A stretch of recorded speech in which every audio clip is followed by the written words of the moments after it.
স্থানীয় সরকার প্রতিমন্ত্রী মীর শাহ আলম জনাব, ওনার এলাকার দুটো উপজেলায় কয়েকটা ইউনিয়ন হয়েছে। একটা ইউনিয়নে ওনার পরিবারের, ওনার বংশের নামে, মীর বাড়ি বংশের নামে একটা ইউনিয়নের নাম করা হয়েছে।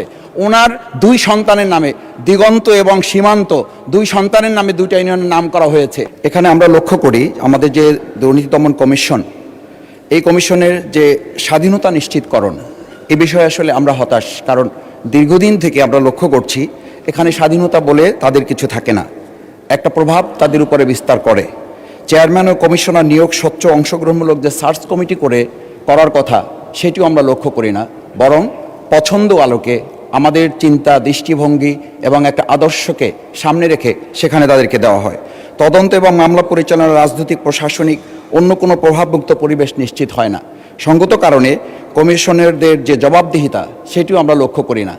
আমরা আজকে লক্ষ্য করি যে গতকাল কুমিল্লার একটি বিষয়ে 300 বিধিতে এখানে আলোচনা হয়েছে, কিন্তু আলোচনা তো হওয়ার কথা ছিল যে পুলিশ পরিদর্শক নোয়াখালীর হাতিয়ায় তিনি যে ধর্ষণের সে অভিযোগ পরিবারের থেকে করা হয়েছে, সেই বিষয়ে তো আজকের স্বরাষ্ট্রমন্ত্রী আসলে এখানে বিধিতে তার আলোচনা হওয়া উচিত ছিল। এই যে প্রভাব বিস্তারের এবং নিরপেক্ষতা, নিউট্রালিটির যে আমরা একটা ডিভিশন দেখি, ডিসক্রিমিনেশন দেখি, সেই জায়গা থেকে কিন্তু এটা আমাদের মাঝে এই সংখ্যাটা তৈরি হয়। মাননীয় স্পিকার, আমরা আরেকটা বিষয় আপনার সামনে উল্লেখ করি। কমিশনারদের বিরুদ্ধে অভিযোগ তদন্তের জন্য স্বাধীন অভিযোগ মূল্যায়ন বোর্ড যে গঠন করার কথা, থাকার কথা, সেটির ক্ষেত্রেও আমরা খুবই দুশ্চিন্তা এবং উদ্বিগ্নের মধ্যে থাকি। কারণ এই জায়গায় যেটা বলা হয়ে থাকে যে ছোট ছোট মাছগুলো এই মাকড়সার জালে আটকা পড়ে, পোকামাকড়গুলো আটকা পড়ে, আর বড় বড় রুই কাতলাগুলো এই মাকড়সার জাল ভেদ করে এখান থেকে বেরিয়ে যায়।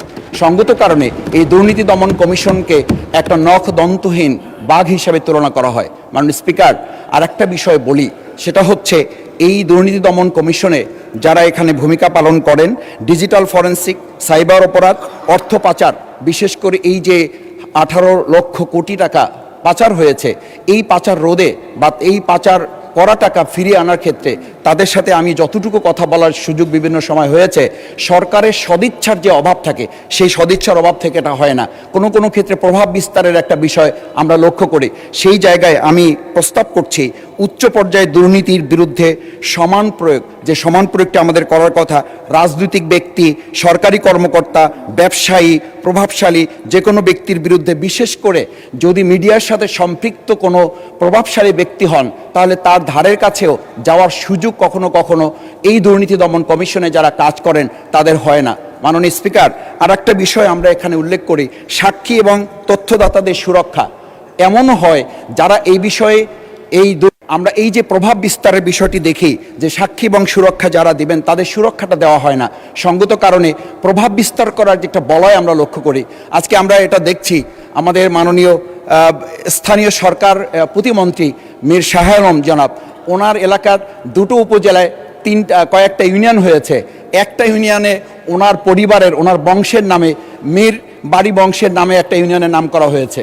ওনার দুই সন্তানের নামে, দিগন্ত এবং সীমান্ত, দুই সন্তানের নামে দুইটা ইউনিয়নের নাম করা হয়েছে। এটা যদি বর্তমান সময়ের একটা পরিস্থিতি হয়, আমরা মাননীয় প্রধানমন্ত্রী ওনার পরিবারের সদস্যের নামে একটা প্রতিষ্ঠান করতে চাওয়া হয়েছিল, উনি নাকচ করেছেন, আমরা বাহাবা দিয়েছি। তা আমরা তো মনে করি প্রধানমন্ত্রী যেটা চান সেটাই তো ওনাদের হওয়ার কথা, কিন্তু প্রধানমন্ত্রীর হয় না, ওনাদের নিচ থেকে এটা হয়। এই যে আমাদের প্রভাব বলয় তৈরি করা, আমরা এখানে তো সংশোধনী পাশ করতে করতে অনেক সময় চলে গেছে শুধু নাম সংশোধন করতে, বিগত ফ্যাসিস্ট সময় যেগুলো হয়েছিল। আবার এই সংস্কৃতিগুলো আমাদের মাঝে